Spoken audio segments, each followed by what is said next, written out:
연세대학교 대학도서관 발전연구소 세 번째입니다. 정기 세미나 시작하겠습니다. 지금 다 들어와 주신 분들 그래도 관심 가지고 참여해 주셔서 감사합니다. 우리 대학도서관 발전연구소는 2019년에 교육부에 의해서 선정이 되었고요. 매해 3개 내지는 4개의 정책 연구와 다양한 학술 활동을 진행해 왔습니다. 올해 이제 4차 연도를 시작을 했고요. 또다시 2단계에 선정이 되어서 현재 또 다양한 연구 활동을 진행하고 있습니다. 오늘 정기 세미나는 3차 년도에 진행했던 연구를 중심으로 현장에 계신 분들의 의견을 현장에 계신 분들과 그 내용도 나누고 의견도 받는 그런 시간으로 갖도록 하겠습니다. 이 2단계의 4차 년도부터는 정기 세미나 이외에도 분기별로 워크숍을 계획하고 있습니다. 그래서 워크숍을 통해서도 오늘도 마찬가지지만 현장에 계신 다양한 분들이 같이 참여하셔서 그동안은 저희 연구를 통해서 데이터 수집이라던가 자문이라던가 의견을 주셨지만 또 이런 좀 공론의 장에서도 현장에 계신 분들이 많이 참여하셔서 의견을 나누고 우리가 앞으로의 방향성을 설정하는 데 있어서 같이 공감할 수 있는 내용을 도출할 수 있도록 노력하고자 합니다. 오늘은 3개의 주제 발표를 선정했습니다. 그래서 그 교육과 연구를 지원할 수 있는 내용들로 구성을 했으니까요. 듣고 또 좋은 의견 있으시면 질문이라던가 이런 것들을 올려주시면 감사하겠습니다. 첫 번째 발표 먼저 소개를 해드리겠습니다. 대학도서관의 교수학습 지원 방안에 대한 연구를 진행을 했습니다. 그 연구에 대해서 발표드리고 그다음에 토론자분 모셔서 또 추가 의견 듣도록 하겠습니다. 첫 번째 발표자는 우리 대학도서관 발전연구소의 전임연구원인 최혜진 박사님이십니다.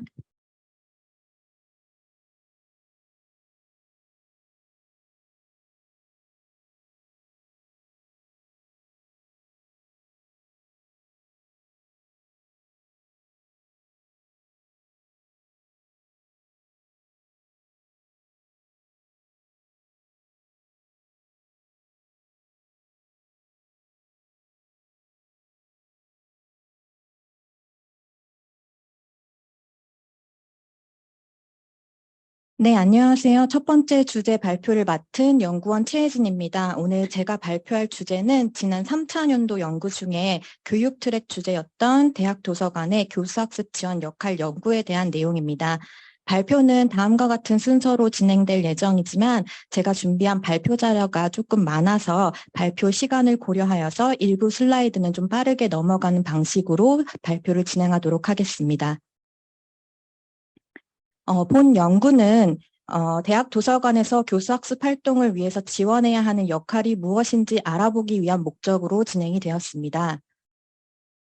연구의 과정은 크게 4가지 방법으로 진행을 하였는데요. 먼저 대학 도서관의 교육 환경 변화를 알아보고 대학에서 교수학습 지원 서비스를 제공을 하고 있는 대표적인 기관을 살펴보기 위해서 문헌 연구를 수행하였습니다. 이후 홈페이지 분석을 통해 대학의 교수학습 서비스 현황을 파악하고 녹취록에 대한 내용 분석과 실무자 인터뷰를 통해 교수학습에 대한 대학 구성원의 요구와 인식을 분석하였습니다. 이를 종합적으로 분석하여 대학 도서관에서 제공하는 교수학습 지원 서비스의 역할과 방향성을 제안하였습니다. 먼저 문헌조사를 통해서 파악한 대학 교육 환경의 가장 큰 변화는 4차 산업혁명으로 인한 인재상 변화에 따른 교수학습 방식의 변화를 들 수 있습니다. 대학의 교수학습 패러다임은 전통적으로 학생들에게 지식을 전달을 하는 교수자의 역할을 중심으로 논의되어 왔으나 지식 기반 사회에 들어서면서 전공에 대한 지식을 바탕으로 관련 지식을 연계하여 창의적인 결과물을 만들어내는 역량을 키울 수 있도록 수업을 설계할 필요성이 높아짐에 따라서 교수 학습의 패러다임이 강의 중심 교육에서 학습자 중심 교육 그리고 타일 중심 교육으로 변화하고 있는 것을 확인할 수 있었습니다. 두 번째로는 대학에서 교수학습 지원을 하는 기관에 대해서 살펴보았는데요. 대표적으로 교수학습센터와 대학 도서관을 찾아볼 수 있었습니다. 먼저 대학 도서관은 도서관법과 대학 도서관 진흥법에 따라서 대학의 교육, 연구, 학습, 수업 활동에 필요한 지원을 제공하는 기관으로서 다양한 서비스를 제공하고 있었습니다. 교수학습센터 같은 경우에는 대학의 인재 양성과 대학 교수의 수월성 그리고 경쟁력 강화를 위해서 만들어진 교수학습 지원기관으로서 대학의 교육 비전과 특성화 전략을 수립을 하고 교수자와 학생의 역량을 강화하기 위한 다양한 프로그램과 서비스를 제공하고 있는 것으로 확인할 수 있었습니다. 저희 연구에서 데이터 수집 및 분석은 다음과 같은 단계를 거쳐서 진행을 하였습니다. 1차적으로 교수학습 서비스 현황을 알아보기 위해서 홈페이지 분석을 실시했고요. 2차적으로 대학 구성원의 요구를 파악하기 위해서 내용 분석을 실시하였습니다. 3차적으로 사서들의 인식을 조사 분석하기 위해서 실무자 인터뷰를 수행하였습니다. 교수학습센터에서 제공하는 서비스를 파악하기 위해서 공식적인 홈페이지에서 제공하고 있는 기관의 명칭 그리고 소속과 같은 기본적인 정보들을 확인을 하면서 제공하고 있는 서비스의 현황들을 파악하였습니다. 교수학습센터에서는 크게 교수 지원과 학습 지원 그리고 이러닝 매체 지원이라고 하는 측면을 구분해서 교수학습 서비스를 제공하고 있는 것으로 나타났습니다. 대체로 교수자와 학습자에게 직접적인 서비스를 지원하는 것에 초점을 두고 있는 것으로 파악되었습니다. 다음으로 대학도서관의 교수학습 지원 서비스 현황을 파악하기 위해서 대학도서관 홈페이지에서 제공을 하고 있는 교수학습 관련 서비스 제공 명칭과 그 내용을 파악하였습니다.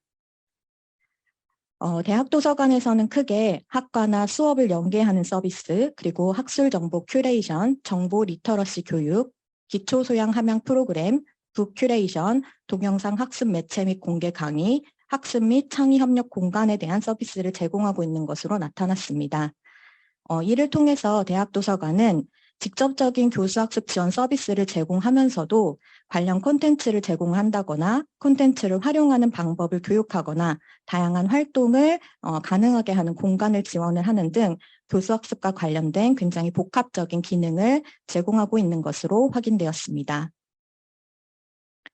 다음으로 대학 구성원의 교수학습 관련 요구를 분석하기 위해서 저희 1차 년도 연구 과제에서 산출되었던 53개의 심층 녹취록에 대한 내용 분석을 수행을 하였습니다. 요구 분석 결과는 교수 지원과 학습 지원이라고 하는 두 가지 영역으로 구분을 했는데요. 먼저 교수 지원과 관련된 요구는 다음과 같이 4가지 범주로 정리를 하였습니다. 첫 번째 범주로는 교수법과 교수 철학 프로그램과 관련된 요구로 구성을 하였습니다. 두 번째 범주로는 수업 도구와 기술과 관련된 요구로 구성을 해보았습니다. 세 번째 범주로는 학생 중심 강의 운영과 관련된 요구로 구성을 해보았고, 네 번째 범주로는 기초 소양 함양 프로그램과 관련된 요구로 구성을 하였습니다. 반면 학습 지원과 관련된 요구는 8개의 범주로 구성을 할 수 있었는데요. 첫 번째 범주는 전공 강의 개설 및 운영과 관련된 요구로 구성을 하였습니다. 두 번째 범주는 대학 생활 및 강의 관련 정보에 대한 접근과 공유에 관련된 요구로 구성을 하였습니다. 세 번째 범주인 전공 분야 콘텐츠 관련 요구 같은 경우에는 학술 정보 큐레이션에 관련된 요구와 맞춤형 학습 정보 제공 및 추천에 관한 요구, 그리고 전공 분야에 대한 주제 전담 서비스와 관련된 요구 등으로 3가지 세부 주제로 구분을 하여 정리를 하였습니다. 네 번째 범주는 강의 관련 교내외 정보원과 관련된 요구로 구성을 하였고, 다섯 번째 범주는 학습과 학술 자료와 관련해서 자료 확충에 관련된 요구, 최신성과 관련된 요구, 그리고 도서관에서 제공하는 기본적인 서비스에 대한 개선과 관련된 요구로 구성을 하였습니다. 여섯 번째 범주는 정보 리터러시와 관련된 요구들로 구성을 해보았습니다. 일곱 번째 범주는 교내의 인적자원 네트워크 지원과 관련된 요구로 구성하였으며, 마지막 범주는 학습 및 참여 공간과 관련된 요구로 구성을 하였습니다. 대학 구성원의 교수학습에 대한 요구 분석을 정리를 하면 이렇게 요약을 해볼 수가 있습니다. 교수 지원과 관련해서 교수자들은 수업 상황을 고려하여 연속적이고 통합적인 구성을 갖춘 교수 프로그램을 제공을 해야 한다는 요구가 나타났습니다. 학습자의 경우 교수 지원과 관련해서는 교수자들이 수업에서 적절한 수업 자료와 참고 자료 그리고 예시 등을 제공을 하여서 학생 중심의 강의를 운영해 주기를 바라는 것으로 나타났습니다. 학습 지원과 관련된 요구에서는 교수자와 학습자 모두 정보원에 대한 기대 수준이 높아져 있다는 것을 확인할 수 있었는데요. 어떤 수업을 운영하거나 품질에 있어서 어떤 만족도를 보일 수 있도록 제공하길 바란다는 요구와 함께 정보원의 접근 그리고 기술과 관련된 요구, 인적 자원과 학습 참여 공간에 대한 확충을 요구하는 요구들이 확인되었습니다. 이를 통해서 교수 학습을 할 적에 고려해야 되는 사항들을 몇 가지 확인할 수 있었는데요. 교수 지원에 있어서는 교수 철학이나 교수 이론, 수업 도구에 대한 가이드 등은 한 곳에 모으고 관련 자료나 적용 사례를 포함해서 프로그램을 제공할 필요성을 확인하였습니다. 또한 학습 지원에 있어서는 다양한 정보원으로의 접근을 확충하고 부정확한 정보를 갱신하면서 정보원을 상세하게 기술에서 제공할 필요성을 확인할 수 있었습니다. 3차 분석에서는 10명의 대학 도서관 사설을 대상으로 인터뷰를 실시해서 대학 도서관의 교수학습 지원 역할에 대한 도서관의 실무자의 인식과 의견을 조사하였습니다. 인터뷰에 대한 노트록을 모두 작성을 한 후 2차례에 걸쳐서 오픈 코딩을 실시했고요. 최종적으로 58개의 코드를 도출하고 8개의 범주로 구조하였습니다. 실무자 인식 분석에서 가장 많이 언급된 코드를 정리하면 이러한 표와 같고요. 실무자 인식 분석에서 가장 많이 언급된 범주를 정리하면 좌측의 그림과 같습니다. 코드별, 범주별 빈도수를 통해서 실무자들은 교수학습과 관련하여 수업과 전공과 연계되는 서비스를 가장 중요하게 인식하고 있는 것으로 나타났습니다. 실제 서비스를 제공을 함에 있어서 도서관의 기본적인 서비스를 강화해야 된다고 인식하고 있는 것으로 확인할 수 있었습니다.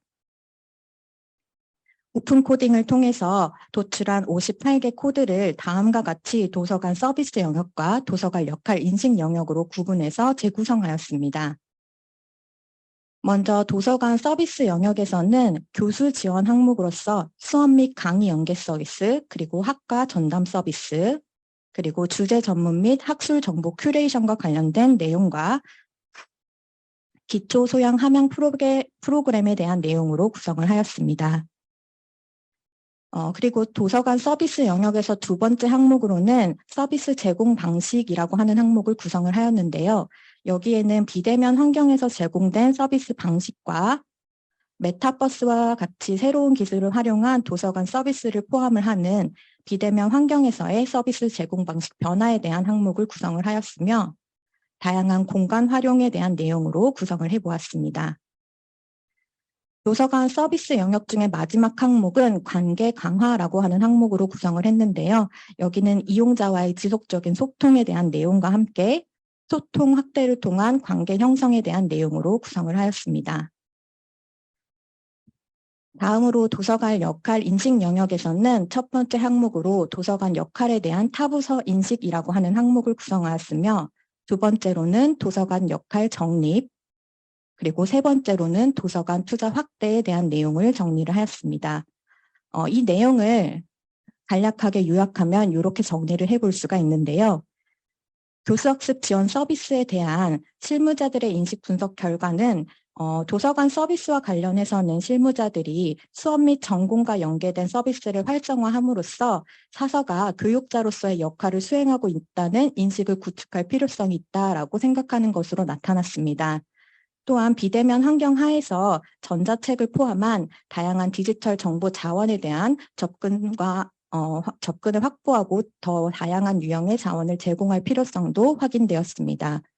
또 도서관에서 기초소양 함양 프로그램을 운영할 시에 중장기적인 로드맵을 구축해서 체계적으로 제공할 필요성도 확인되었습니다.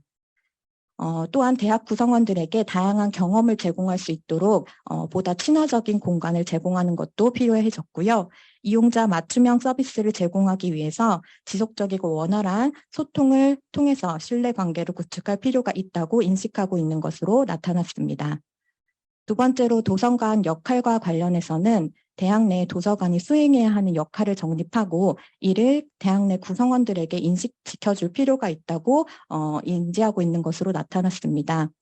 특히 교육부 차원에서 공식적인 채널을 통해서 대학 도서관의 역할을 명시화해 주기를 바라는 것으로 나타났으며 인력 부분에 있어서는 제도적인 지원이 빠르게 마련되길 바라는 것으로 나타났습니다. 더불어 실무자의 전문성 강화를 위해서 사설을 대상으로 한 교육 지원이나 투자 등이 필요하다고 인식하고 있는 것으로 나타났습니다. 이상의 요구 분석과 인식 분석에 기초한 대학 도서관의 교수학습 지원 서비스를 살펴보면 6가지 방향성을 도출할 수 있었습니다. 첫 번째로는 전공 학과 전담 서비스를 강화하는 것입니다. 현재 대학 도서관에서 제공하고 있는 전공학과 전담 서비스에 대한 인식이 낮다는 점을 고려해서 다양한 채널을 통한 홍보 서비스를 통해 인식을 높일 필요성이 나타났습니다. 이를 통해서 사서로 하여금 수업과 연구에 참여하는 데이터 총칙자의 역할을 수행할 수 있도록 환경을 조성하는 것이 필요하다고 할 수가 있습니다. 그러나 무엇보다도 전공학과 서비스에 대해서는 전담 인력을 확보하는 것이 중요하기 때문에 서비스의 질 향상을 위해서 어떤 주제 전문성을 강화할 수 있는 교육이나 모임을 지원하는 방향도 모색할 필요성이 나타났습니다. 두 번째로는 디지털 정보 자원에 대한 리터러시 강화를 하는 것입니다. 홈페이지 분석을 통해서 디지털 리터러시 역량과 관련된 다양한 프로그램을 도서관에서 제공하고 있는 것으로 나타났습니다. 그렇지만 이용자들은 포괄적인 서비스보다는 맞춤형 서비스를 원하고 있다는 점에서 전공 맞춤형 프로그램을 제공해야 할 필요성이 나타났습니다. 또한 대학 구성원의 다양한 정보 이용 특성을 고려를 하여서 교수학습과 관련된 콘텐츠를 보다 확충을 하고 디지털 자원에 대해서는 다양한 경로로 접근해서 이용할 수 있도록 서비스를 구축해야 할 필요성도 나타났습니다.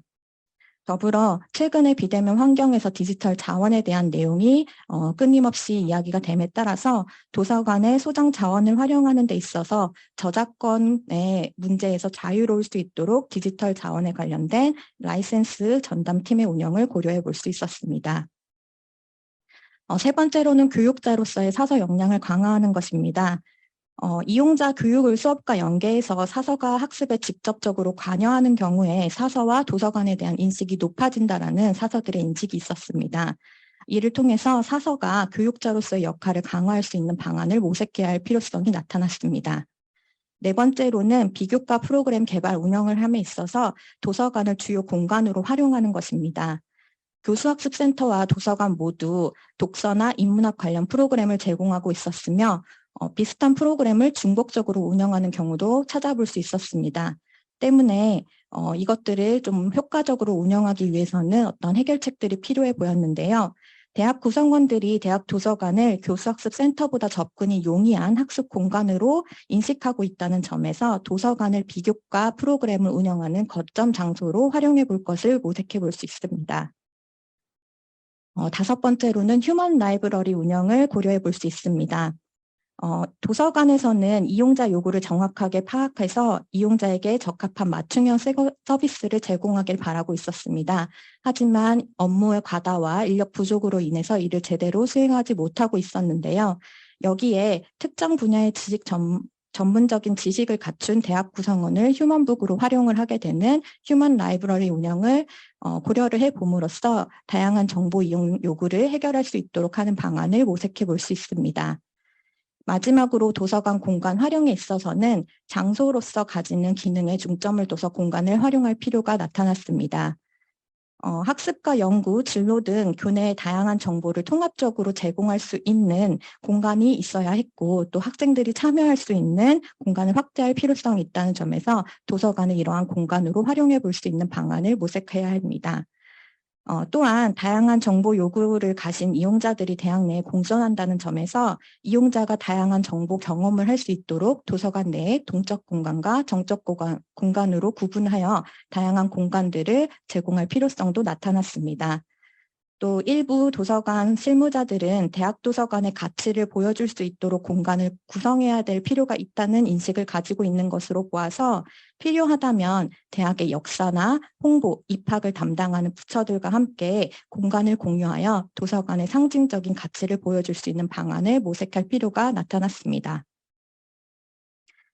본 연구는 대학에서 이루어지는 교수학습 서비스 활동을 종합적으로 파악하고자 했으며 대학 구성원의 정보 요구와 실무자의 인식을 통해서 앞으로 대학 도서관에서 제공해야 하는 교수학습 지원 서비스의 방향성을 파악하였다는 데 의의를 가지고 있습니다. 연구에서 도출된 시사점들은 향후 저희 도서관 발전연구소의 5년차와 6년차에서 수행을 할 교육 트랙 연구의 기초자료로 활용될 예정입니다. 네, 이상으로 첫 번째 주제 발표를 마치도록 하겠습니다. 경청해 주셔서 감사합니다. 본 발표와 관련해서 연세대학교 도서관 사서 기선화 선생님께서 토론을 진행을 해주실 예정입니다.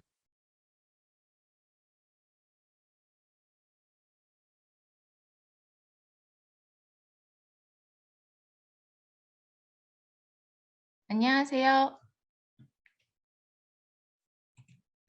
연세대학교 언더우드 기념도서관 사서 기선아입니다. 최혜진 연구원이 발표한 대학도서관의 교수학습 지원 역할 연구에 관련해서 대학도서관과 교수학습센터에서 모두 근무했던 실무자의 관점에서 의견을 드리고자 합니다.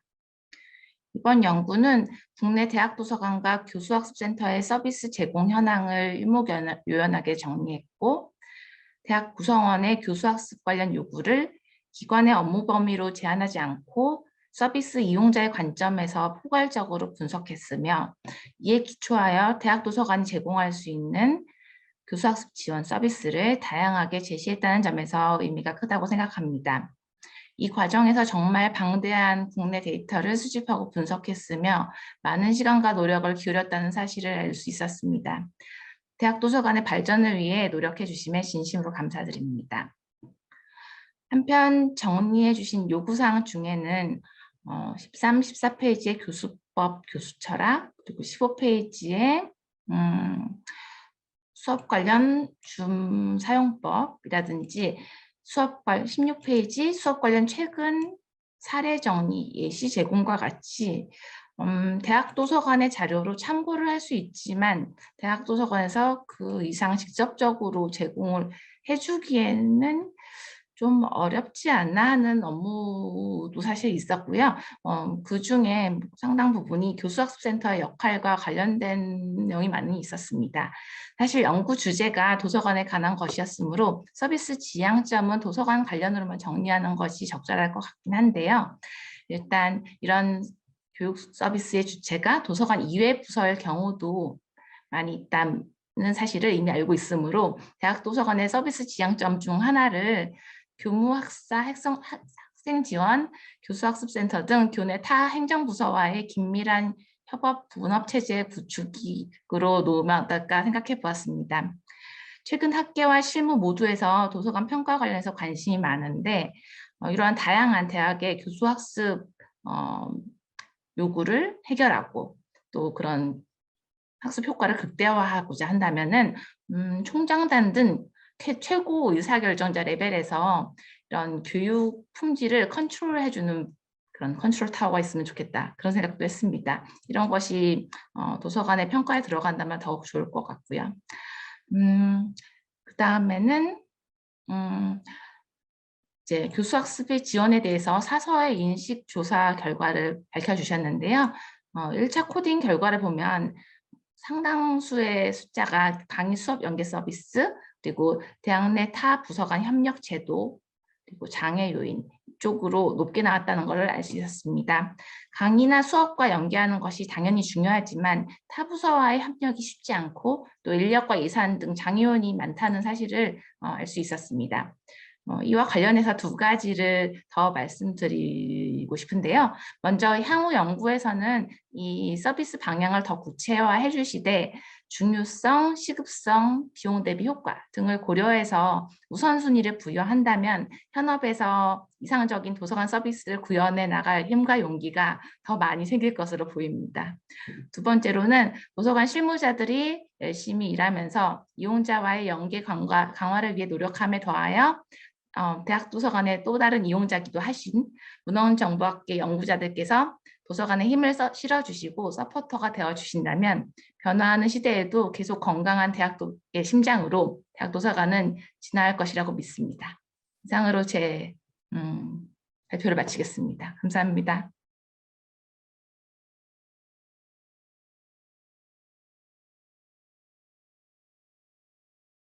혹시 질문이나 답변 같은 거 있으신가요? 질의사항 있으신 분 계신가요?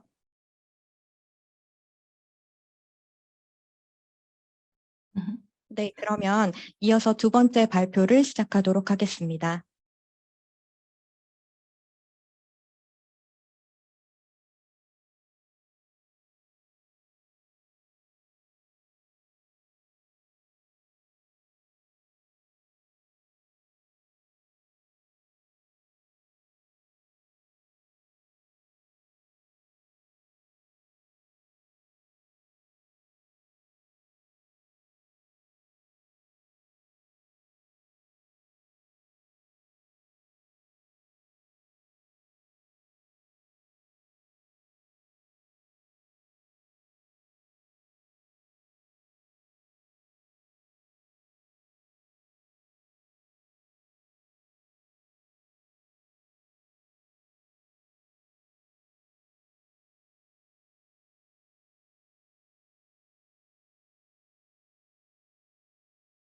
저는 이제 주제 발표 2 섹션을 맡게 된 이고은 연구원입니다. 제가 발표할 연구는 대학도서관 조직 특성 분석 연구라는 주제로 발표를 진행하도록 하겠습니다. 발표는 다음과 같은 순서로 진행이 됩니다.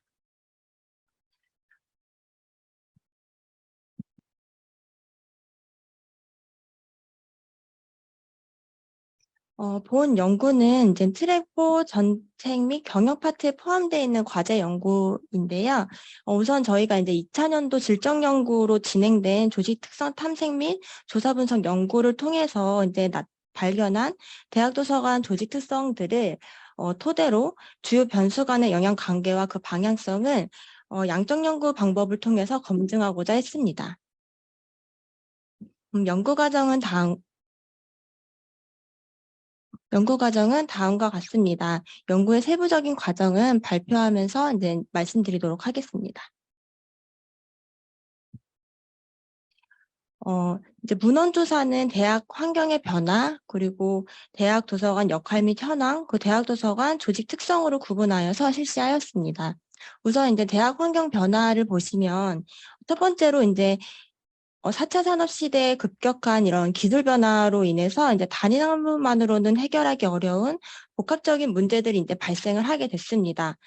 이 과학기술 영역과 인문사회 기반의 학문 분야 간 융합이 혁신적인 가치를 창조하는 이른바 융합기술 시대가 도래하였는데요.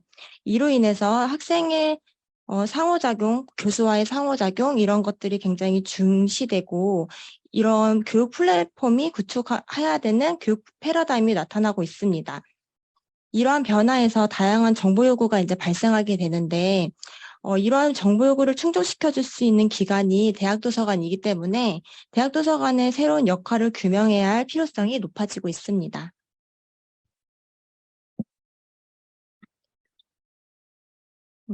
대학도서관의 역할은 이제 도서관 조직과 조직 구성원인 사서를 통해 수행될 수가 있는데 이때 개별 사서의 전문성과 역량이 매우 중요하게 이제 작용이 되고 있지만 조직 환경에 따라서 사서 개개인의 전문성을 발휘하기 어려운 상황에 놓일 수가 있습니다.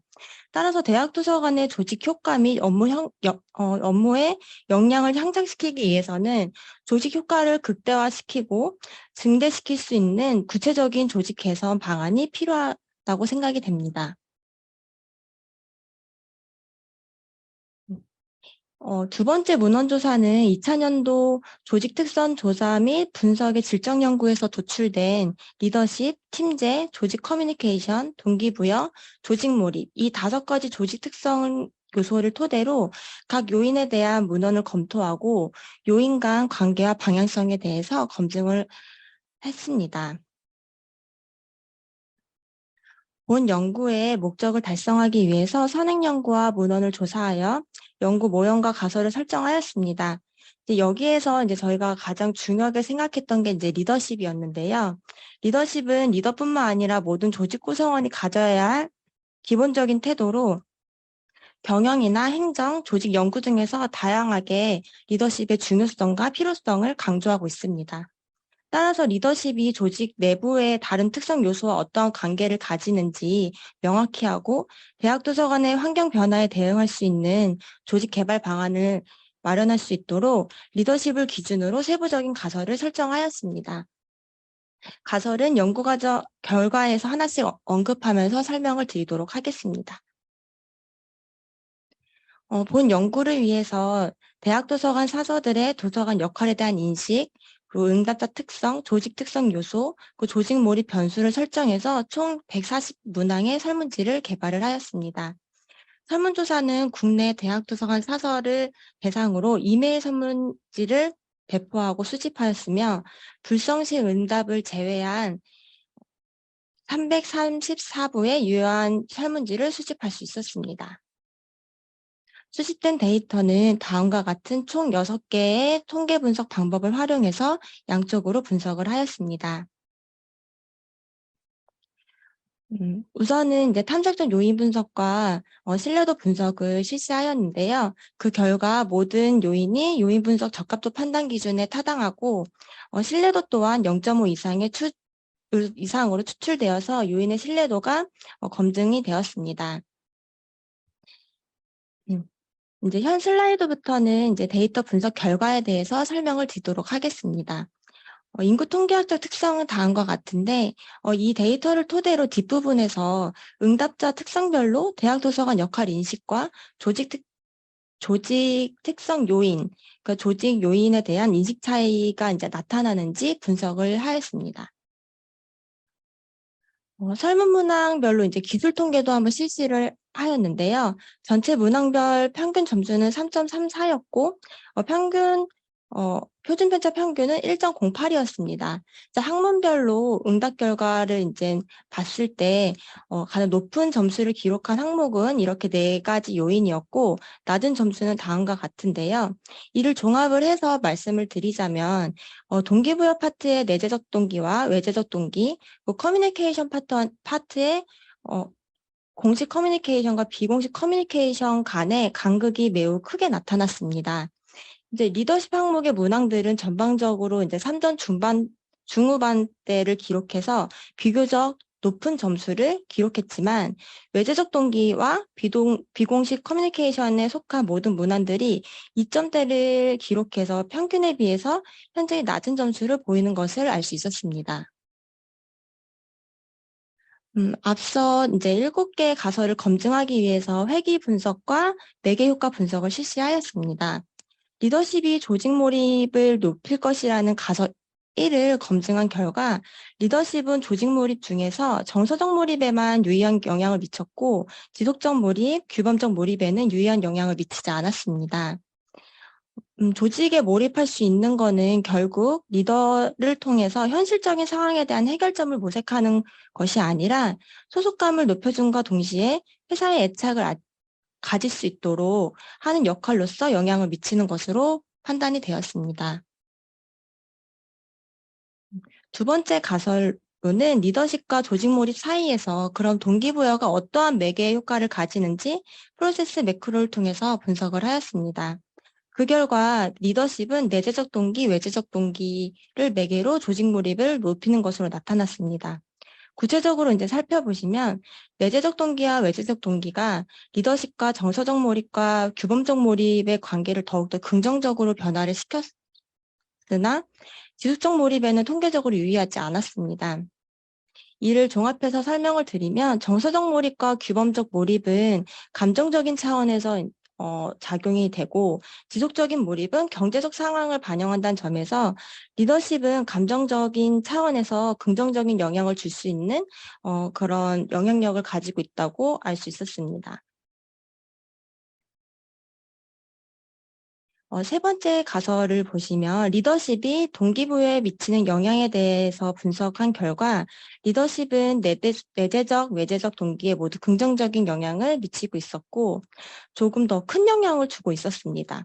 그래서 내재적 동기와 외재적 동기를 이제 비교를 해봤을 때 내재적 동기보다 외재적 동기에 조금 더 큰 영향을 주고 있었고 이는 외재적 동기가 업무 자체에 대한 흥미보다는 업무를 통해 이제 얻을 수 있는 평가, 신뢰, 보상, 승진 이런 것들이 이제 외재적 동기인데 이러한 가시적인 성과를 위해 업무를 수행하는 이런 동기에 더 많은 영향을 줄 수 있다고 생각을 했습니다.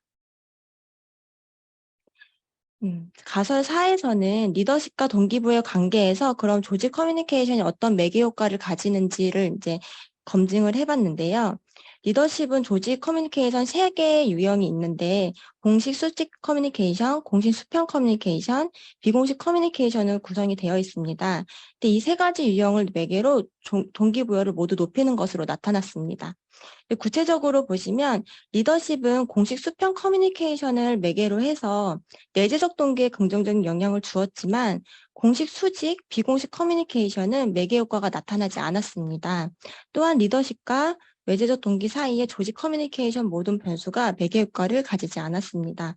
이를 종합해서 설명을 드리면 리더십이 직원 간의 활성화를 지원하는 조직인 경우에는 직원 간의 소통이 이제 활성화가 되면 직원들의 내재적 동기가 높아지지만 외재적 동기에는 영향을 주지 않는 것으로 나타났습니다. 가설 5와 6은 이제 리더십이 팀제를 매개로 동기부여에 영향을 미치는지, 협업을 매개로 동기에 영향을 미치는지를 이제 분석을 했습니다. 팀제의 매개 효과를 분석을 했을 때 리더십의 영향이 클수록 팀제의 영향이 높아지고 이에 따라 내재적, 외재적 동기가 증가하는 것을 볼 수 있었습니다. 협업의 매개 효과는 내재적 동기에 대해서는 영향이 나타났지만 외재적 동기에서는 통계적으로 유의하지 않게 도출이 되었습니다.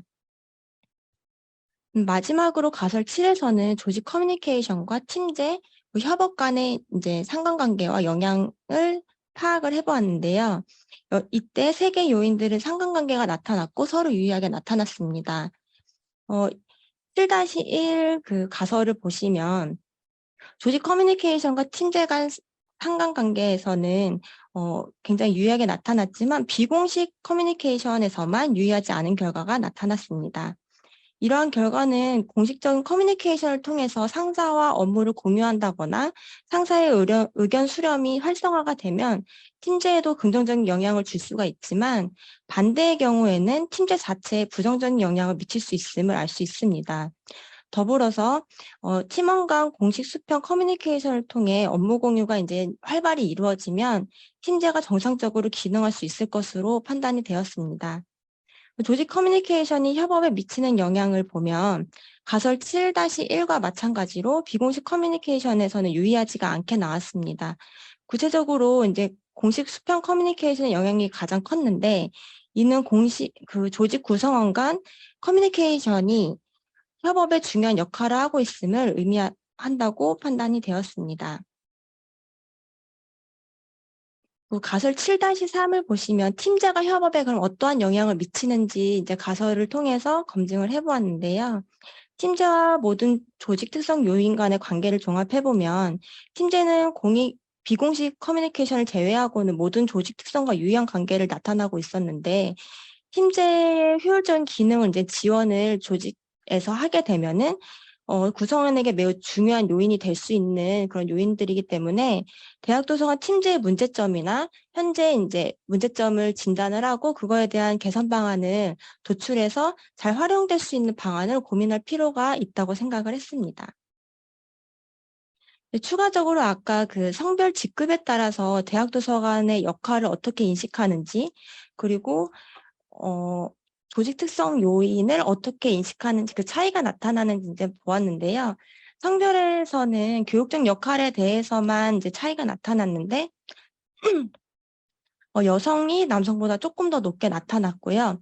11개 요인 중에서 교육적 역할에서만 이제 유의한 차이가 나타났는데, 그렇게 이제 종합적으로 보면은 그렇게 큰 차이가 나타나지 않다고 이제 생각이 듭니다. 그리고 직급에 따라서 역할 차이에서 봤을 때도 큰 차이가 나타나지 않았고 유의하지 않았습니다. 이 말은 모든 사서와 관리자, 실무자가 그런 대학 도서관 역할에 대한 인식은 같은 생각으로 가지고 있다는 것을 알 수 있었습니다.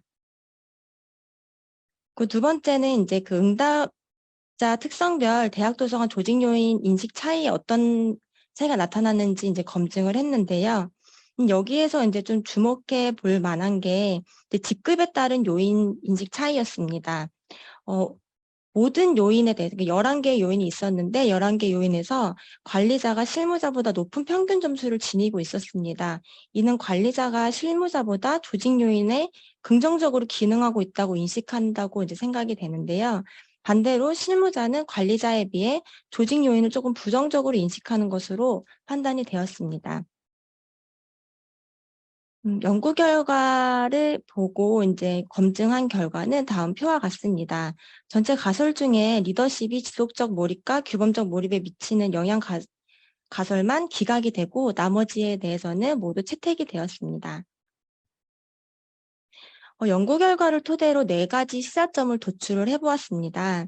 분석에서 나타난 대학 도서관 조직 특성 중에 리더십이 가장 기본적인 조직 특성이고 가장 큰 영향력을 가지고 있다고 생각이 드는데, 여기에서 이 리더십이라는 것이 관리자만이 가져야 되는 역량이 아니라 사서 개개인 모두가 가져야 할 역량이자 덕목임을 좀 알 수 있었습니다.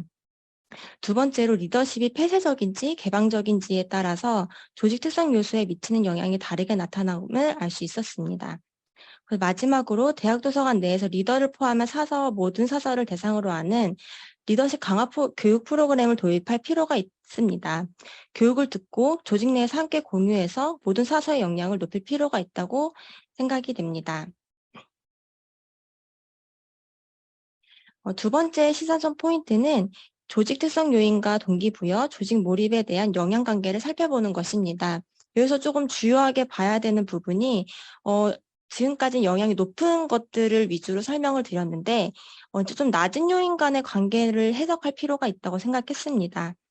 그래서 리더십과 조직 몰입 관계에서 정서적 몰입만 유의하고 그런 규범적 몰입, 지속적 몰입에서는 유의하지 않은 결과들이 많이 나타났는데, 이런 것들을 이제 해석을 해보면 조직 구성원이 조직의 목표나 사명을 내면화하면서 개인적으로 느낄 수 있는 그런 규범적 몰입에 리더십이 영향을 주지 않는다는 것은 조직의 비전이 공유되지 않고 있고 그런 것들을 같이 행동할 수 있는 그런 원동력이 좀 부족함을 좀 나타날 수 있다고 생각이 됩니다.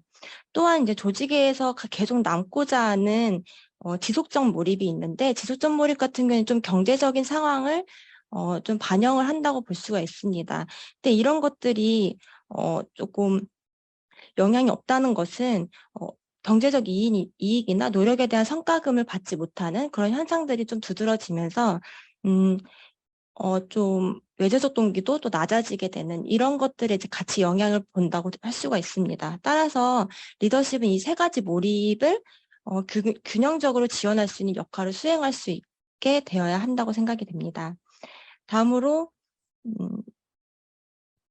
세 번째 시사점 포인트는 이제 비공식 커뮤니케이션이 좀 부재하다는 것이었습니다. 연구 결과를 앞에 쭉 보시면 대학 도서관 조직 내에서 대부분 공식 커뮤니케이션을 통해서 이제 이루어지고 있었는데, 비공식 커뮤니케이션은 조직 내에서 작동하는 수준이 굉장히 낮았고 유의하지 않은 결과들이 많이 나타났습니다. 그래서 이러한 모습은 대학교 도서관 내에서 커뮤니케이션이 개방적인 분위기에서 투명적으로 이제 업무를 공유하고 이런 거는 나타나고 있지만 조직원 간의 그런 유대감 형성과 신속한 정보 공유 이런 것들에 대한 비공식 커뮤니케이션 순기능이 좀 안 되고 있다는 점에서 비공식 커뮤니케이션 같은 그런 채널들을 조금 활성화할 수 있도록 조직에서 지원하는 것들이 좀 필요하다고 생각이 되었습니다. 그 마지막 포인트는 기능적 조직의 팀제화입니다. 현재 대학 도서관에서 나타나는 팀제의 모습은 굉장히 수평적이고 개방적인 분위기에서 팀의 목표를 같이 공동으로 논의하고 공동 책임을 지는 모습이라기보다는 기존의 전통적인 관료제 모습을 간직하고 있음을 유추할 수 있었습니다. 이러한 체제 내에서는 서로 협력하거나 이런 것들이 조금 힘들어지고 또 각자의 개인적인 기능과 업무에 집중하는 것들이 좀 많이 있을 수 있기 때문에 이러한 팀제를 조금 더 팀제 문제점을 진단을 하고 거기에 대한 개선 방안을 같이 대학 도서관 팀 내에서 좀 수정하고 개발할 수 있는 것이 필요하다고 생각이 됐습니다. 본 연구 결과에서 이제 조직 개발에 있어서 리더십이 굉장히 중요하다고 나타났는데요. 이제 마지막 세션에서는 현재 도서관 내부에서 시행되고 있는 리더십 교육 프로그램을 조금 사례를 조사를 하였습니다.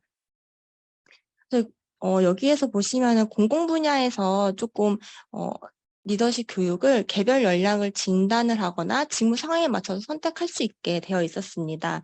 근데 도서관 분야에서는 조금 관리자의 대상으로 하는 리더십 강화 프로그램들이 많이 있었기 때문에 좀 이런 것들을 기반으로 조직 개발 방안을 제안하고자 합니다. 리더십 강화 프로그램 방향성을 제안을 하면 첫 번째는 기능 중심을 탈피한 조직 전체의 역량 강화를 개발할 필요가 있다고 생각을 합니다. 담당하고 있는 업무에 대해서만 교육에 참여할 가능성이 많은데 이런 것들이 아니라 모든 역량을 이제 갖출 수 있는 교육 과정이 필요하다고 생각을 하고요. 두 번째는 생애 주기별 리더십 강화 프로그램을 제공하는 것입니다. 리더십은 이제 신규 사서부터 관리자까지 되는 것들이 모두 중요하기 때문에 이러한 생애 주기별 리더십 강화 프로그램, 그 다양하고 세부적인 리더십 유형을 적용한 강화 프로그램을 개발하는 것들이 중요하고 또 조직 역량에서 조직 특성 요소들이 많이 있는데 그런 것들이 같이 창출되고 같이 긍정적인 영향을 끼칠 수 있는 그런 강화 프로그램이 중요하다고 생각이 됩니다. 그리고 마지막으로 리더십 역량을 이제 판단하고 진단을 해서 이런 것들을 반영을 한 다음 부족한 부분을 조금 충족시켜줄 수 있는 프로그램을 구성하는 것이 중요하다고 생각이 됩니다. 이제 마지막으로 이제 조직 특성 요소들도 같이 이제 저희들이 같이 보았는데요.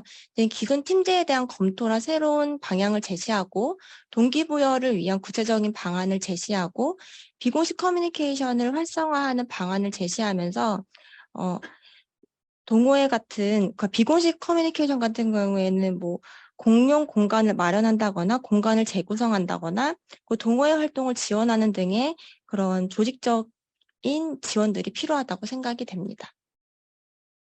연구의 의의와 향후 방향은 이제 이 조직 특성에서 리더십의 영향력에 좀 초점을 두었다는 점과 조직 발전을 위한 그런 강화 프로그램 방향성과 제한점을 제안했던 게 이제 본 연구의 의의입니다. 향후 연구에서는 조직 역량 강화나 효율적인 조직 발전을 위한 서비스, 교육 프로그램을 개발하는 데 있어서 이러한 연구들이 조금 기초자료로 활용되기를 좀 기대하고 있습니다. 이상으로 발표를 마치겠습니다. 본 연구와 관련해서 서강대 르율라 도서관 조성훈 선생님께서 토론을 해주시겠습니다.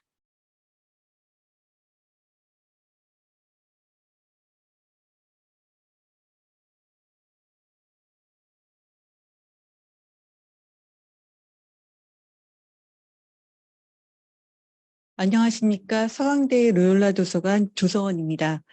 이번 연구는 2021년에 수행한 그 대학 도서관 조직 특성에 관한 질적 연구를 이제 양적 연구 방법으로 이제 검증했다는 점에서 작년에 수행된 연구와 연속성상에 있습니다. 기존의 조직 특성에 관한 연구가 이제 단편적으로 이루어지는 경우가 많았는데요. 2년에 걸친 본 연구는 조직 특성에 관해 전체적인 관점에서 다루었고 또 장기간에 걸친 프로젝트로 진행돼서 심층 연구가 이루어졌다는 점에서 의의가 크다고 생각합니다. 본 연구에서 조직 개발의 방안을 리더십 강화에 중점을 두고 제시하면서 구체적으로 리더십 강화 프로그램의 그 방향을 제안을 했습니다. 이와 관련해서 의견을 좀 드리려고 하는데요. 현재 사서교육을 실시하는 대표적인 기관에 국립중앙도서관과 한국교육학술정보원이 있습니다. 국중의 2022년도 사서교육 훈련 과정의 경우에 집합교육, 이러닝 교육 포함해서 총 107개의 과정이 있거든요.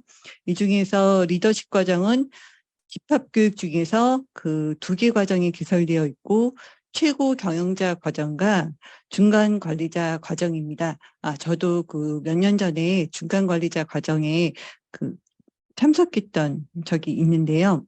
그 리더십을 관리 역량에 속한다고 여겨서 그 관리자 중심으로 교육을 실시하고 또 여기에 속하지 않는 일반 사서들은 이제 교육의 기회가 없음을 확인할 수 있었습니다. 그리고 한편 그 한국교육학술정보원의 2022년도 대학도서관 전문 인력 양성 교육 과정을 보면 본 발표에서도 언급을 했는데요. 총 12개의 과정 중에서 이제 리더십 교육 과정은 개설되지 않았습니다. 이 밖에 한국대학도서관연합회에서 매년 8월에 리더십 워크숍을 개설을 하고 있습니다. 그런데 2021년 리더십 워크숍에는 그 전자저널 이용자 교육 그리고 대학도서관 공간 구성 등의 내용으로 구성이 되어 있고 그 2022년도에도 전자저널의 도서관 상호이용 등 조직 개발 관점에서의 그 리더십과는 관점이 다르다는 것을 이제 알 수 있습니다. 정리를 하면 조직 개발 관점에서의 리더십 교육은 이제 국중에서의 교육과정 2개가 있고 일반 사서직을 대상으로 하는 리더십 교육은 다른 교육과정의 일부로는 포함이 되어 있을 수 있지만 그 독립적인 교육과정은 없는 것으로 파악이 됩니다. 리더십 교육은 그 직무 교육이다라고 할 수 있는 통계 활용 기법, 독서 지도, 그다음에 그 유튜브 크리에이터 이렇게 직무와 직접적으로 그 연결된 것은 아니지만 본 연구에서 밝혀진 바와 같이 도서관 조직 특성 요소인 조직 몰입이나 동기부여, 커뮤니케이션 등과 그 영향 관계를 가지면서 가장 기본적인 조직 특성으로 조직 내에서 영향력을 가진다는 것을 알 수 있었습니다. 또한 최근에는 어떤 하나의 리더십이 아닌 각각의 특성과 상황에 맞는 그 리더십의 필요성이 제기되고 있어서 기존의 뭐 거래적 리더십, 번역적 리더십 이외에도 셀프 리더십, 서번트 리더십, 코칭 리더십, 감성 리더십 등 리더십 유형이 다양합니다. 제가 한번 2022년도에 발표된 학술 논문 중에서 검색을 해봤는데요. 셀프 리더십이 가장 그 관련된 논문들이 많았습니다. 이 중 이 셀프 리더십, 서번트 리더십, 코칭 리더십에 이제 공통점이 있다면 리더보다는 구성원에 초점을 두고 있습니다. 본 연구에서도 그 팀원, 즉 사서 직원의 리더십을 강조하고 있었습니다.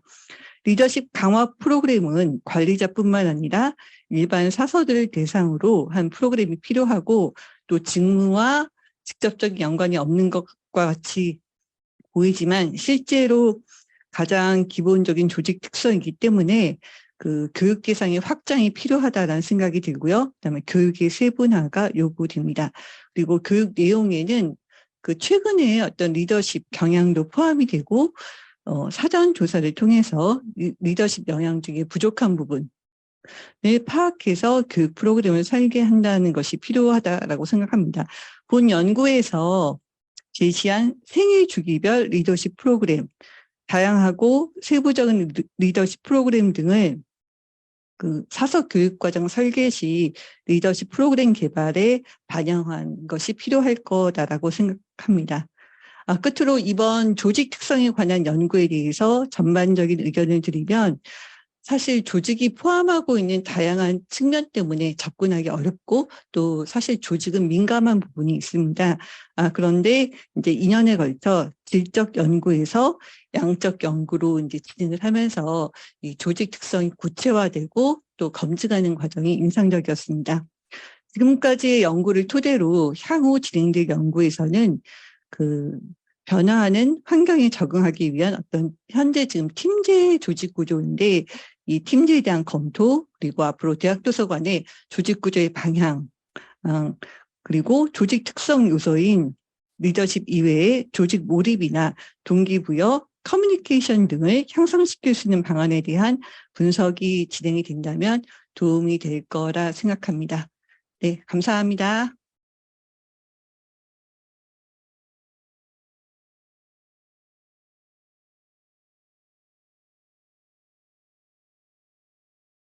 네, 다음으로는 최연수 연구원분이 나오셔서 세 번째 트랙을 발표해 주시도록 하겠습니다.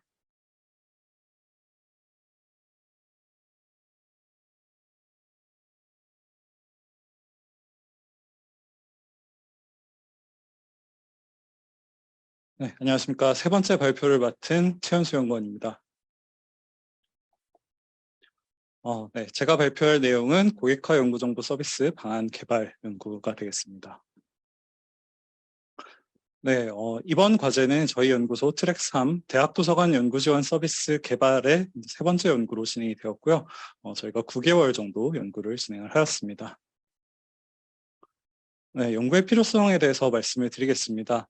대학 연구 활동 지원을 위한 대학 도서관의 역할이 중요하게 인식되고 있지만 연구 정보 서비스의 개념과 정의가 명확하지 않은 경우가 많고 서비스 제공을 위한 체계가 확립되지 못한 경우도 많기 때문에 대학 도서관 고객화 연구 정보 서비스 개념 확립이 필요하겠다라고 판단을 하였습니다. 네, 그래서 실무자의 연구정보 서비스 인식을 파악을 통해서도 이런 개념 확립을 하고자 하였고요. 그래서 저희 연구진은 대학도서관 고객화 연구정보 서비스 프레임워크 및 서비스 방안을 개발하겠다라는 취지로 이 연구를 진행을 하였습니다.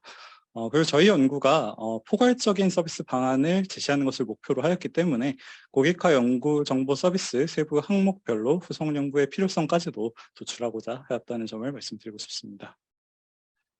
네, 연구 과정은 문헌 및 사례 조사, 그리고 유형화 및 범위 분석, 그리고 실무자 델파이 조사, 그리고 연구 정리 및 결과 도출의 순서로 진행이 되었습니다. 네, 문헌 및 사례 조사에서는 연구정보 서비스의 정의, 그리고 연구정보 서비스의 유형 및 범위, 그리고 연구정보 서비스 연구 동향, 그리고 고객화 서비스의 정의 및 범위, 그리고 고객화 정보 수집 및 활용 방식 등을 살펴보고 저희 나름대로 종합 정리하여 보았습니다. 그래서 이런 문헌 및 사례 조사 결과를 바탕으로 저희가 연구정보 서비스 항목들을 도출해 낼 수가 있었습니다. 시간 관계상 자세한 설명은 생략하도록 하겠습니다. 네, 그래서 본격적으로 델파이 조사를 하기 전에 저희가 용어 정의가 필요하겠다라는 판단을 하였습니다. 그래서 저희가 내린 용어를 바탕으로 델파이 조사 응답자분들에게도 설명을 제공해서 더 좋은 결과를 낼 수 있도록 도움이 되고자 하였습니다.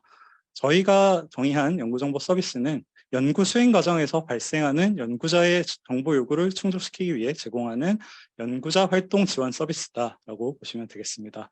고객화는 개별 이용자의 정보 요구에 대한 맞춤형 지원을 표현하는 개념으로 정의를 하였습니다.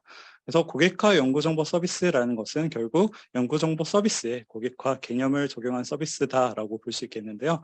저희 연구에서는 이용자의 서비스 이용 기록을 개인별 서비스별로 단위로 수집해서 장기적인 관점에서 지속적인 개인 맞춤형 서비스를 제공함으로써 서비스 제공자와 이용자 간의 관계를 강화하는 방안을 의미한다라고 이렇게 정의를 하였습니다. 여기서 이용자별 서비스 기록이라는 것은 단순히 접근 기록, 액세스 로그와는 좀 상이한 개념입니다. 서비스 상세 내용을 이용자별로 정리한 기록을 의미를 하는데요. 저희 오른쪽에 이제 예시로 든 것이 일본 국립국회도서관 기록 수집 항목인데 꼭 이 항목을 사용해야 된다라는 의미는 아닙니다. 저희가 고객화 연구정보 서비스를 위해서 이런 이용자별 서비스 기록이 필요하다라는 시사점을 제안을 하기 위해서 예시로 든 것이고 실제로 저희가 필요한 기록 항목 같은 경우는 별도의 연구를 통해서 신층적으로 좀 분석하고 결과를 도출하여 따로 진행이 되어야 될 것으로 생각을 하고 있습니다. 데이터 수집 및 분석 과정입니다. 1단계로는 대학도서관 연구정보 서비스 유형화 및 범위 분석을 시행을 했고요. 그래서 그 결과를 기반으로 2단계에서 실무자 대상 델파이 조사를 진행을 하였습니다. 그래서 모든 조사 결과를 종합하여 대학도서관 고객화 연구정보 서비스 방안을 개발하였다라고 보시면 될 것 같습니다. 네, 델파이 조사에 대해서 자세히 설명을 드리려고 합니다. 저희 연구에서 델파이 조사를 적용한 것은 사실 설문조사 혹은 심층 인터뷰와 같이 현재 서비스 상황, 환경을 중점적으로 파악하는 연구 방법으로는 새로운 관점을 도출하는데 아무래도 좀 한계가 있겠다라는 판단을 하였기 때문입니다. 그래서 새로운 시도에 대한 현장 실무자들의 공감대를 파악할 필요가 있다라는 차원에서 한 번의 조사에 그치지 않고 여러 단계의 조사를 통해 다수의 합의를 이끌어내는 델파이 조사 방법을 활용을 하였습니다. 네, 응답자 선정 과정입니다. 저희가 연구정보 서비스를 제공하고 있는 대학도서관에 소속된 사설을 응답 대상으로 선정을 하였습니다. 그래서 총 14분의 사설을 응답자로 모집을 하였고요. 이분들의 근무 경력은 평균 19년 정도, 그리고 연구 지원 경력도 평균 9.5년 정도로 집계가 되었습니다. 그래서 연구정보 서비스에 대해서 충분한 의견을 제시해 줄 수 있는 응답자들로 모집이 되었다라고 판단을 하였습니다. 네, 델파이 조사 문안 구성입니다. 오른쪽에 표로 제시된 것처럼 저희가 문안 및 사례 검토 그리고 교차 분석까지 거쳐서 최종적으로 도출한 48가지 연구정보 서비스 항목을 반영해서 이것을 델파이 조사 문항으로 개발을 하였습니다. 각 서비스 항목별로 서비스 제공의 필요성 그리고 고객화 방안 적용의 필요성을 물었는데요. 이것을 11점 척도로 응답을 하도록 설계를 하였습니다. 네, 델파이 조사 분석 방법으로는 기준을 활용을 하였는데요. 분석을 위해 내용 타당도 비율, 합의도, 수렴도 기준을 활용을 하였습니다. 그래서 이 세 가지 기준을 모두 충족하는 경우에 해당 문항이 합의된 것으로 판단을 하였습니다. 일반적으로 델파이 조사에서 활용하는 기준을 활용하였기 때문에 자세한 설명은 생략하고 넘어가도록 하겠습니다. 네, 합의도, 수렴도 설명도 마찬가지입니다. 네, 1차 조사 분석 결과입니다. 서비스 제공 필요성에 대해서는 합의된 연구정보 서비스 항목이 17개인 것으로 나타났습니다. 고객화 방안 적용 필요성에 대해서는 2개의 연구정보 서비스에 대해서만 합의된 것으로 나타났습니다. 네, 2차 조사 과정입니다. 2차 조사에서는 이제 1차 조사보다 많은 수의 개방형 문항을 배치를 해서 정형화된 문항의 한계를 극복하고 응답을 좀 더 심도 있게 분석하고자 하였습니다. 그래서 조사지 후반에 우측표와 같이 고객화 연구정보 서비스 관련 개방형 문항 4가지를 추가로 제시를 해서 심층적인 의견을 조금 더 수렴하고자 하였습니다. 네, 델파이 조사에서 이렇게 여러 차례 조사를 반복하는 것은 응답자들이 서로의 응답을 참조해서 합의된 의견으로 수렴하기 위한 목적을 지니고 있습니다. 저희 2차 조사에서 조정된 응답수가 324개로 응답자별로 4개에서 50개에 달하는 응답 조정이 있는 것으로 나타났습니다. 이처럼 적극적으로 응답을 재조정하였기 때문에 합의된 의견을 도출하려는 응답자의 의지가 충분하였음을 유추할 수 있었습니다. 네, 2차 조사 분석 결과입니다. 서비스 제공 필요성에 대해서는 합의된 연구정보 서비스 항목이 19개인 것으로 나타났습니다. 네, 이것은 이제 1차 조사보다 2개가 증가한 수치입니다.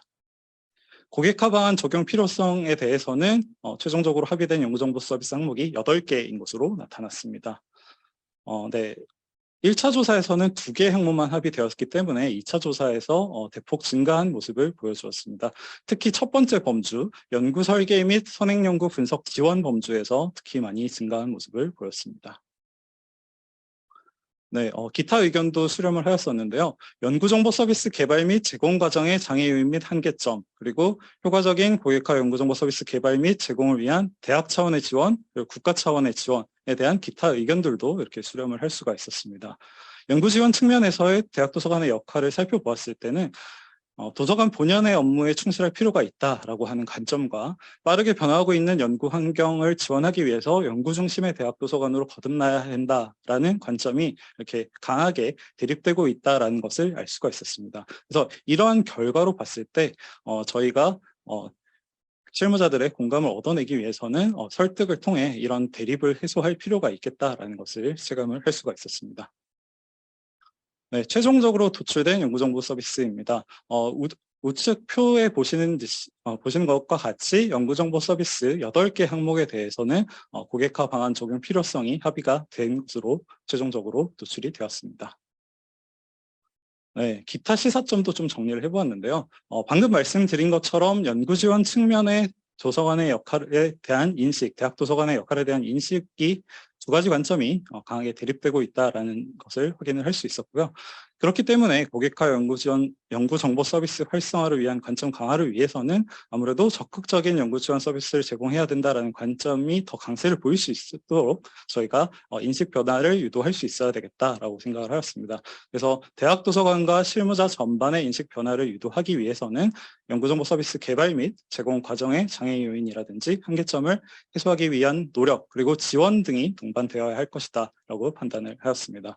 그래서 저희 연구는 고객화 연구정보 서비스가 전무한 상황에서 고객화 방안 적용 가능성을 탐색하기 위해 다양한 시도를 하였다는 점에서 그 의의가 있다고 볼 수 있겠습니다.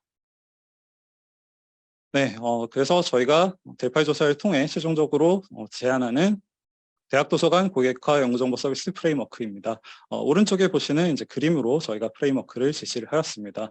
프레임워크에 사용된 용어들은 저희가 앞서서 설명드렸던 용어 정의 부분이 그대로 반영이 되었다라고 보시면 될 것 같고요. 저희 대학도서관 고객화 연구정보 서비스 프레임워크의 기대 효과는 다음과 같습니다.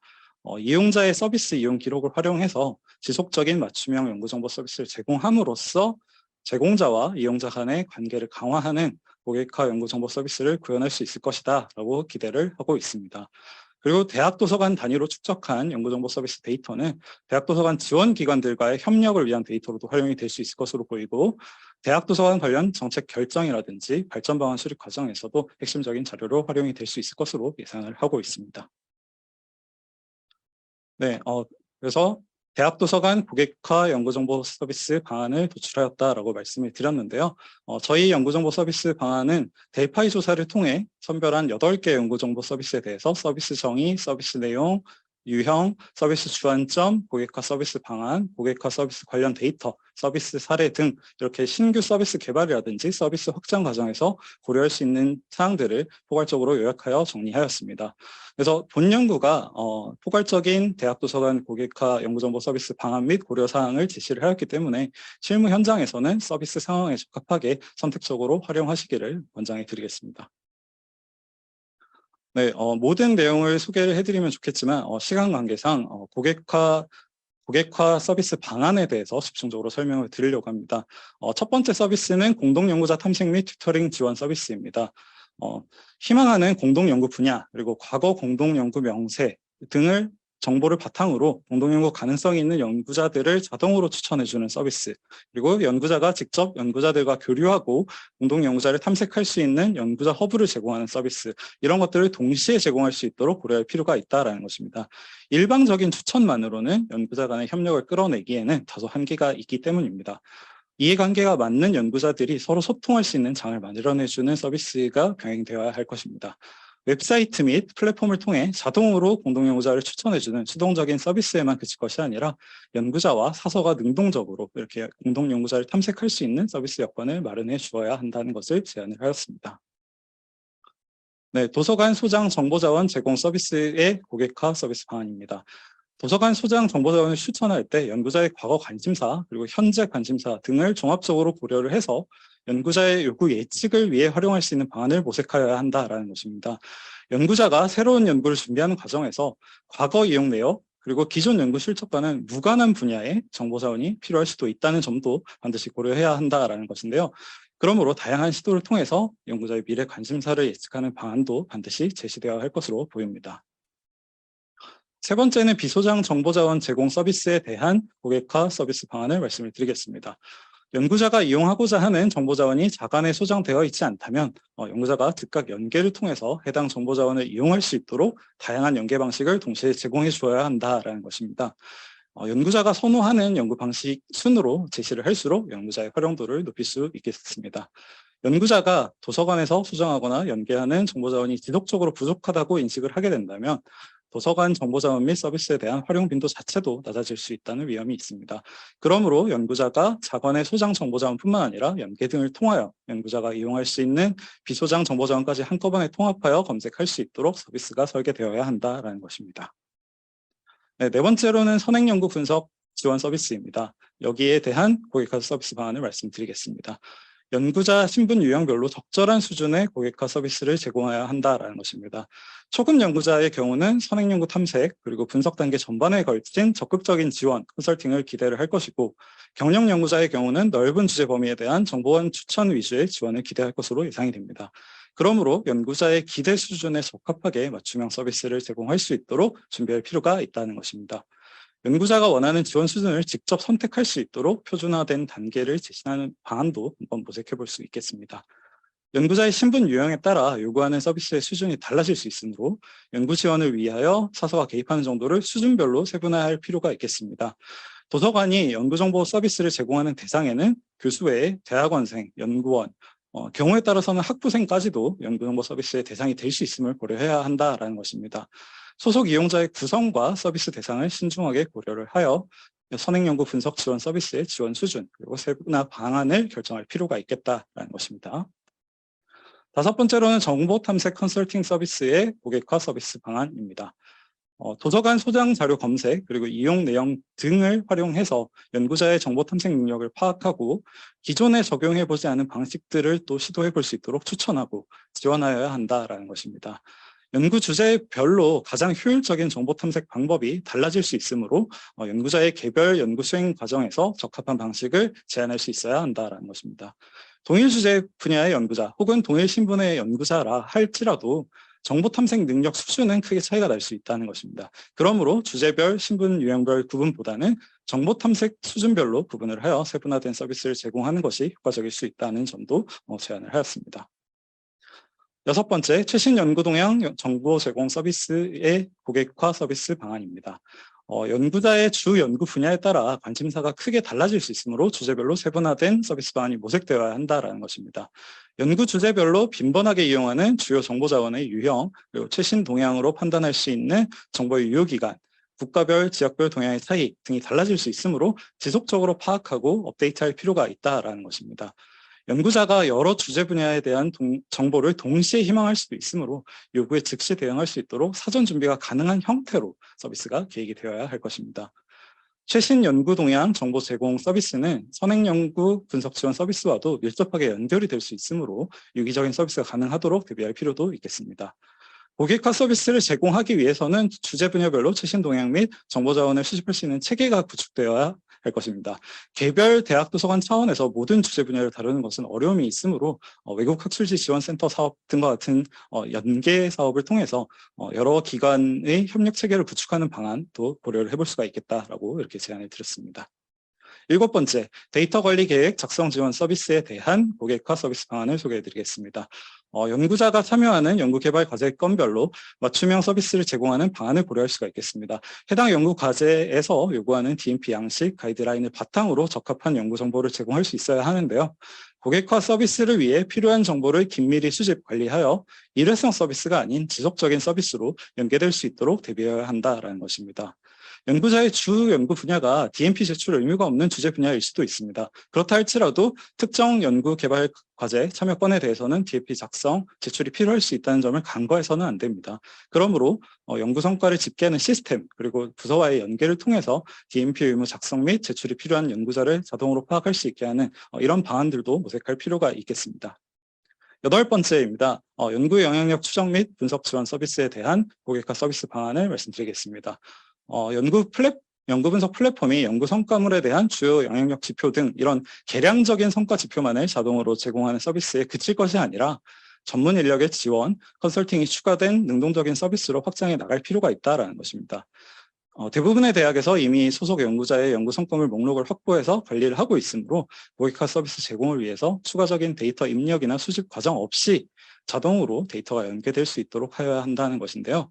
연구자가 고객화 연구정보 서비스 이용을 위해서 추가적인 실적 입력 과정을 거쳐야 한다면 서비스 활용도 자체도 크게 떨어질 수 있고 사서의 입력 부담도 크게 증가할 수 있다는 것 때문입니다.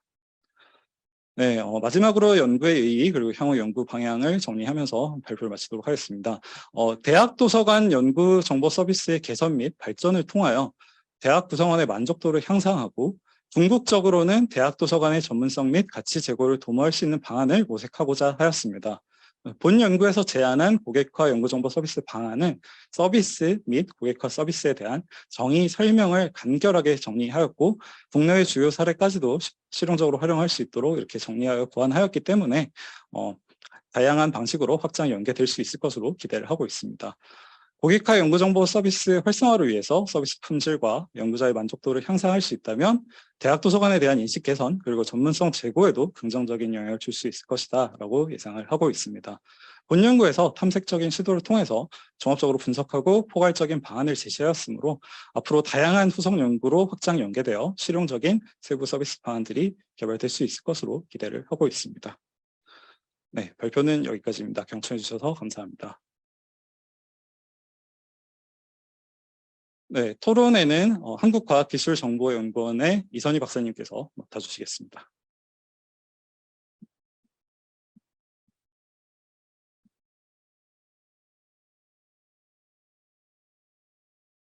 안녕하세요. 한국과학기술정보연구원에 근무하고 있는 이선희입니다. 오늘 제가 이제 실무자로서 이 자리에 나왔는데 저를 불러주신 도서관 발전연구소 소장님이신 이지연 교수님께 감사드립니다. 그리고 김기영 교수님과 전정면 박사님께도 감사드립니다. 저는 이제 미국에 있을 때 대학 도서관에도 있어봤고 지금 현재 한국과학기술정보연구원에서 연구 정보 서비스를 제공도 해봤고 여러 가지 설계에도 참여해 보았습니다. 그래서 오늘 이제 발표하신 내용을 보면서 느꼈던 것은 지금 현재는 이제 4차 산업혁명이라고 해서 뭐 DNA라고 표현을 하죠.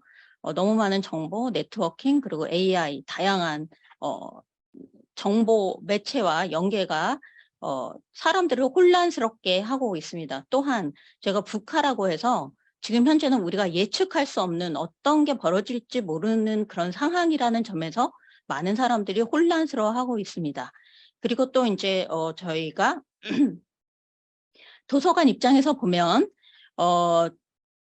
사서들께서 굉장히 인력이나 재정 면에서 어려움을 겪고 계시고 지원을 제대로 못 받는 그런 어려운 상황입니다. 그러나 실제 현장에서는 상업 유명한 그런 매체들이 뭐 아마존이라든가 개인 맞춤형 서비스를 잘 제공하고 있기 때문에 이용자들의 요구 수준은 매우 높아져 있는 상황이고 대학 도서관의 현실은 연구정보 서비스를 제한하기에 매우 힘들어하는 상황입니다. 이 시기에 지금 그 최연수 연구원께서 발표하신 이 그 고객화 연구정보 서비스에 대한 과제는 매우 시의적절한 연구 내용이라고 생각이 됩니다. 그래서 다소나마 혼란스러운 대학 도서관에 근무하고 계시는 사서분들께서 앞으로 어떤 방향으로 연구정보 서비스를 제공해야 할 것인가에 대해서 어려운 문제에 대한 아주 구체적인 방안을 제시했다라는 점에서 매우 바람직하고 실용성이 있는 실행 가능한 방법을 제공했다라는 점에서 이 연구 과제에 매우 뭐라 그럴까요? 우수한 장점이 있다, 우수성이 있다라고 말씀을 드리고 싶습니다.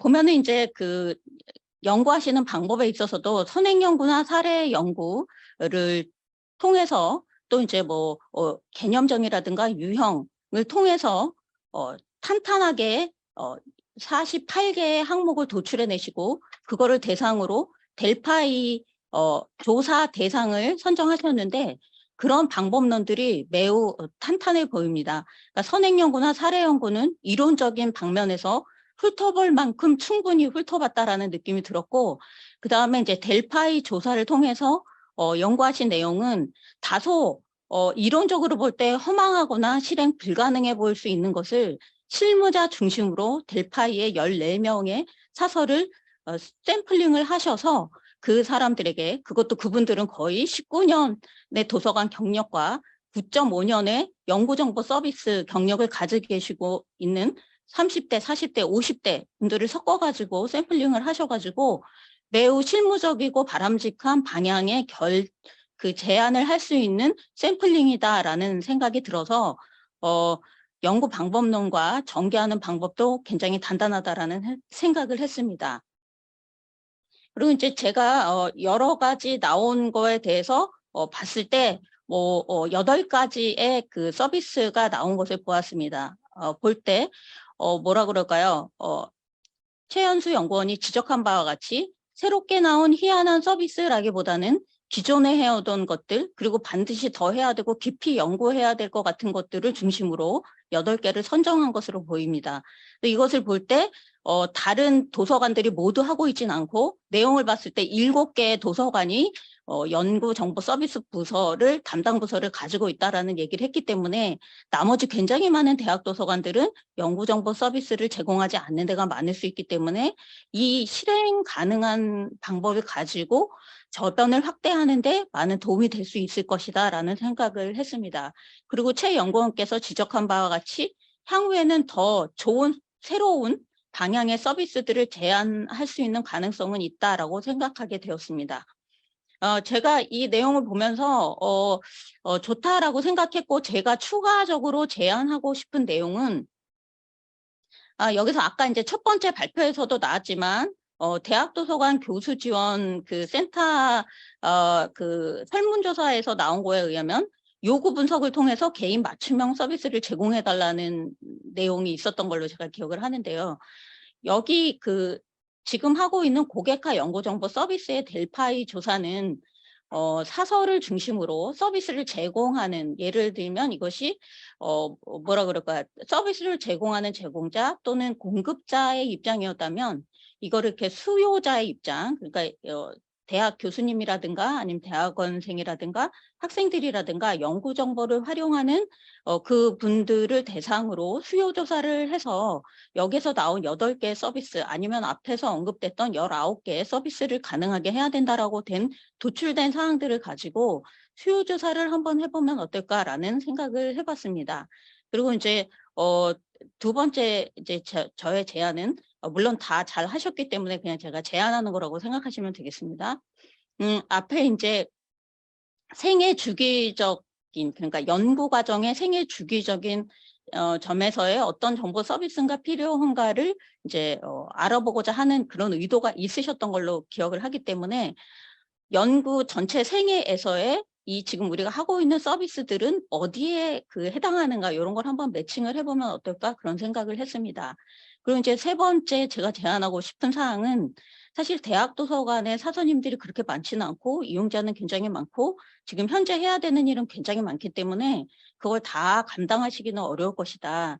그래서 국가 차원의 지원, 대학 차원의 지원이 필요하시다고 하셨는데, 실제로 국가 차원의 프레임워크를 제공하고 있는 데들이 있습니다. 예를 들면 저희 한국과학기술정보연구원 같은 경우는 이제 슈퍼컴퓨터를 통해서 대용량의 연구를 위하는 분들에게 툴도 제공하고 그런 어떤 데이터를 쓸 수 있는 상황도 제공하고 있습니다. 또 연구 그 국가의 펀딩을 받아서 과제를 수행하고 있는 뭐 NTIS 같은 경우는 거기서 수행된 과제 내용이라든가 뭐 여러 가지 방법들, 그런 거를 제안하고 있거든요. 근데 그런데 그러니까 구축되어 있는 어떤 그런 네트워킹을 하는, 그러니까 구축되어 있는 그런 프레임워크들과 이렇게 연계를 한다면 직접 하지 않아도 될 수 있는 방법들이 있을 것이다. 아니면 적어도 그런 서비스를 제공하고 있는 걸 알고 그거를 어디에 가서 그런 서비스를 받으면 좋겠다라는, 전통적으로 창고 문헌 사서들이 해오던 그런 것들을 현대화시켜서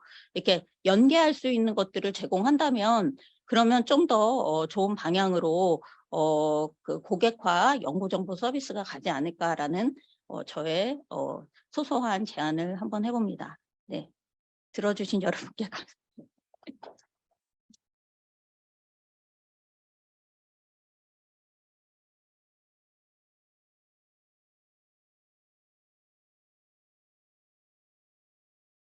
예, 안녕하세요. 김기영입니다. 여기 좀 눌러주시겠어요? 질문이 몇 가지 들어왔네요. 여기는 이제 없어도 되지 않을까요? 화면 그냥 띄워주시면 좋겠습니다.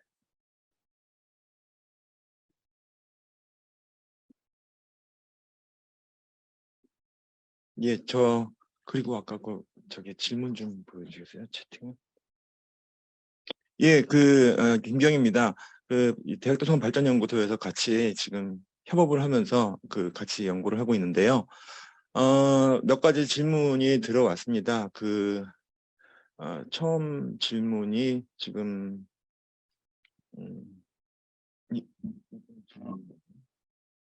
윤정원 선생님이 질문하셨는데요.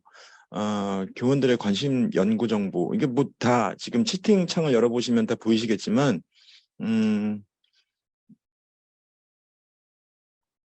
연구자의 세부 연구 분야가 아닌 소속학과의 최신 논문을 추천해주면 도움이 되거나 유용할까요?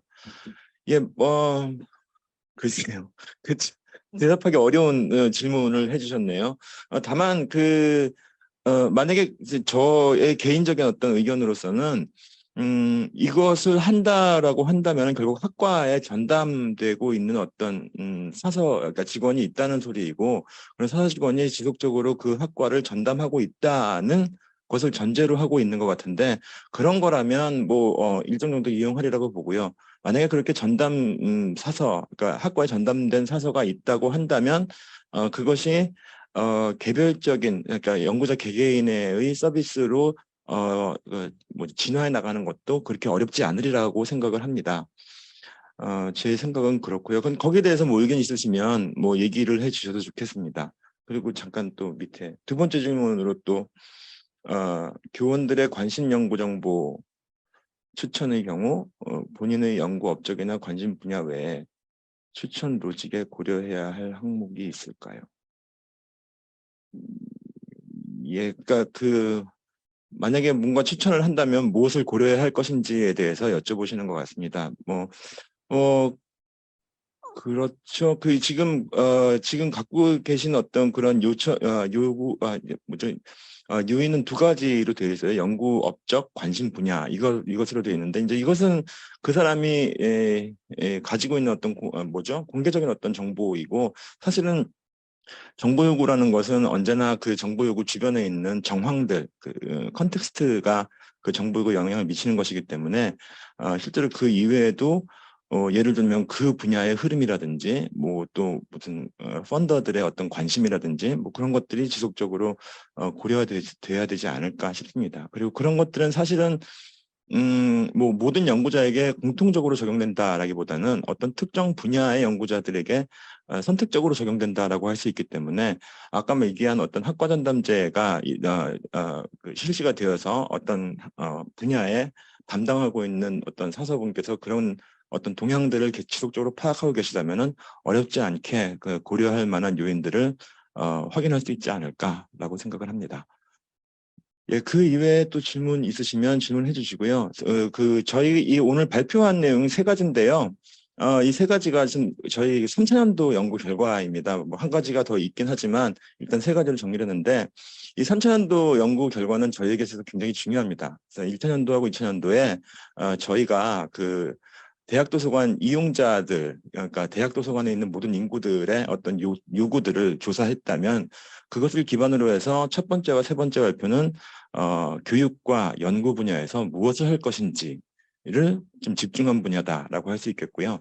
그리고 두 번째는 그러한 활동들을 어떻게 할 것인지 그런 것들에 대해서 좀 이렇게 집중하여서 고민한 내용이다라고 할 수 있겠습니다. 그래서 이 세 가지 발표들을 실제로는 좀 이렇게 구분해서 볼 필요는 없고요. 그런 것들을 연결시켜서 예를 들자면 첫 번째와 세 번째 그런 어떤 서비스들, 그런 어떤 활동들, 그런 것들을 가능하게 하기 위해서 조직 요인에서는 무엇을 고려해야 될 것인지 이런 것들을 함께 고민해 보시면서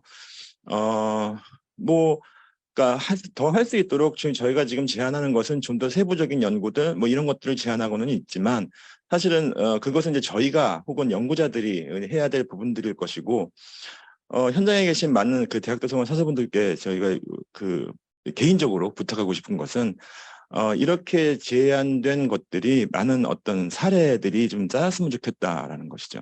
그래서 그러한 사례들이 쌓였을 때 그런 사례들 속에서 그것의 효과라든지 장점이라든지 제한점이라든지 이런 것들을 다시 또 조사해서 좀 더 이상적인 그런 서비스 형태를 만들어 나갈 수 있지 않을까 싶습니다. 예, 혹시 또 질문 있으시면 좀